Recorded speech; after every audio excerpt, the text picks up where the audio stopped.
Hi guys, today I'm going to show you how to tie the Spanish Mary. It's the fourth fly in the book. Really great dropper fly. I will always have this on my dropper. Normally I combine Spanish Mary with one of my orange neck hare's ears as a deadly duo. So we tie this fly in anything from a 12 up to a 20, but the preferred sizes are a 14, 16 or 18. I like to tie it on a curved hook, but you can use a straight one too, something like a TMCO 103BL. I do like to use a copper bead on these flies. I find that it's the best colour for them, but I'm sure lots of other things work too. So we're going to tie in some partridge for the tail. And what we're trying to do here is tie all of the materials in behind the bead of the fly. And this allows us to create a really nice taper on the fly by having the smallest amount of thread wraps at the tail end of the fly and the most up the top. So the tail wants to be, again, as per usual, about half the length of the hook again, or a little bit longer. I quite like having long tails. You don't need many fibres though. Now we've just tied in the pheasant tail, again, 3 fibres tied in at the tips.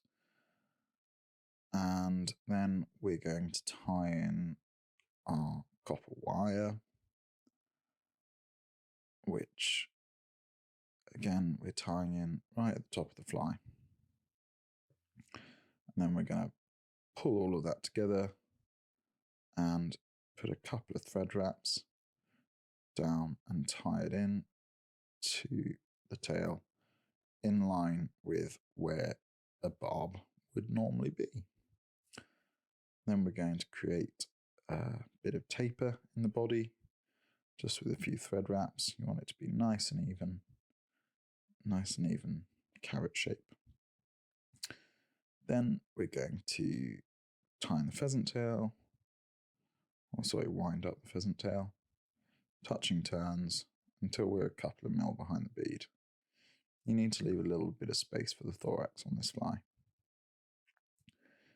Tie it in, snip it off, there we go, and then secure it in and create some segmentation with your copper wire. And tie that in, make a bit of a meal of it, there we go, and snap it off. So now we're going to get some of our floss, our trusty Glo-Rite number 5. I mean, any other sort of bright orange floss will do. Just find that this is really nice and bright. And then we're going to double that over and tie it in and double it over again. You want to have quite a thick bunch of floss. Then we're going to get our hair. It seems to make an appearance in just about every fly I tie. And we're going to slightly overdub it. So you want to overdub because then you can pull out the fibres once you've tied in the floss, which you then pull over and it creates a kind of wing casing. So that's been tied in there, nice and secure. You really want to make sure it is because it can fall out easily. Pull it up, snip it off. And then just put a couple more thread wraps in there to really secure it. And then once you've done that, it's just a bit of a whip finish. There we go. Again, as I mentioned before, this is a great dropper fly, or even in the larger sizes and smaller sizes, it can be used on its own.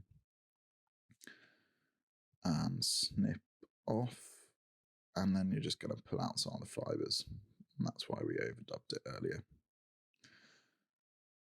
Thanks for watching. if you've got any questions, leave us a comment. And yeah, like, subscribe, do all that kind of stuff. Thanks very much.